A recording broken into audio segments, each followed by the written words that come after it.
यावत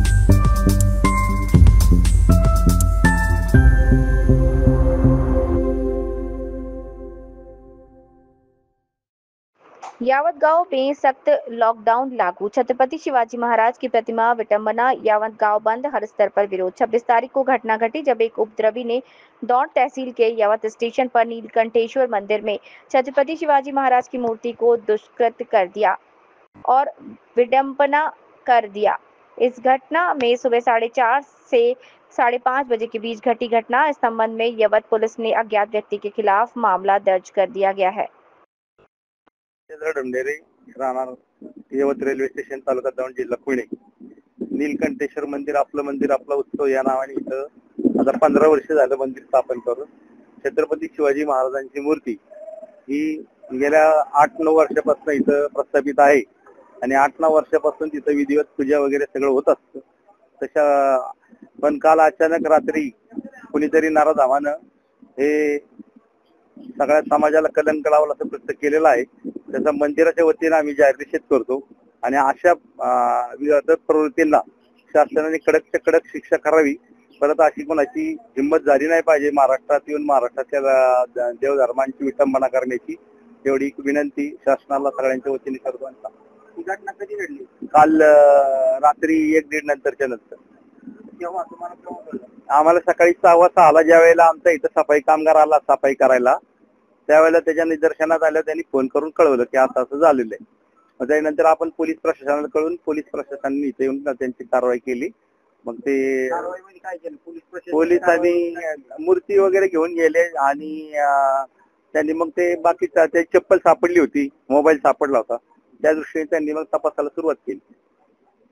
आणि जोपर्यंत बाकीचा काही विषय माहित नव्हता लोकांना कोण आहे काय, तोपर्यंत मग ते नियमाप्रमाणे पोलिसांनी चौकशी केली आणि आता असं कळतंय की म्हणजे अंदाज म्हणतात की तो मुलगा मुस्लिम होता।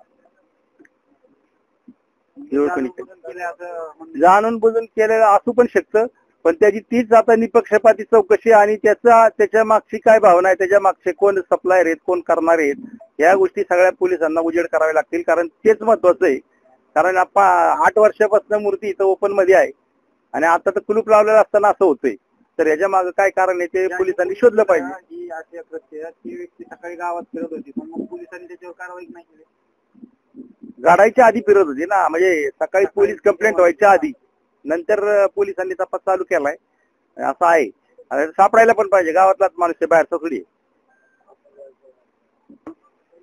काल रात्री 1-1:30 वाजण्याच्या सुमारास काही जिहादी मुसलमानांनी नीलकंठेश्वर महादेव मंदिरातील आमचे छत्रपती शिवाजी महाराजांची जी मूर्ती होती त्याची विटंबना केली, त्याची फोडतोड केली। फोडतोड केल्यानंतर ते त्यावेळेस फरार झाले। आम्हाला अशी माहिती मिळाली की सकाळी काही पोलिसांनी त्यातल्या एक आरोपीला काहीतरी अटक केलेली आहे आणि अटक करून आता त्याला ससून रुग्णालयात काही लोकांनी आणि पोलिसांनी घेऊन गेलेलं असं आम्हाला माहिती मिळते आणि त्याला मनोरुग्ण दाखवायचा ते प्रयत्न करत आहेत।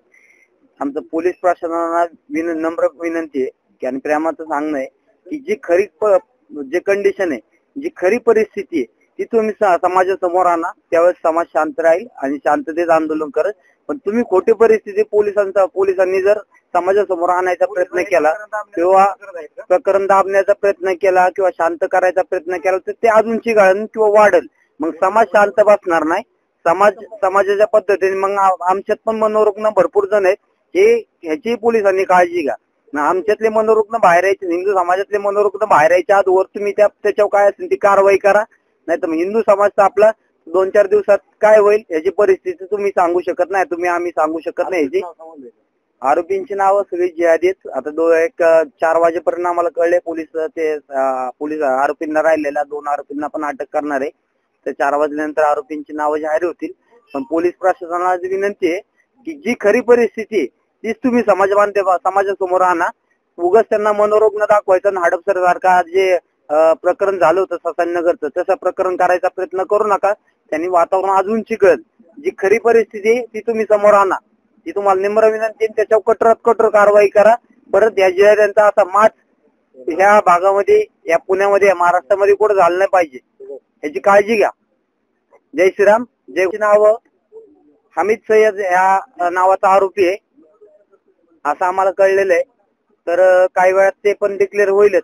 पण पोलिसांनी सगळं खरं समोर आणा आणि खरंच पुढं मनोरुग्ण हे उद्योगधंदे बंद करा. हे प्रेमाचा सल्ला आहे हिंदू समाजाकडनं. हिंदू समाज जर तापला तर मग त्याला शांत करू तुम्ही शकत नाही.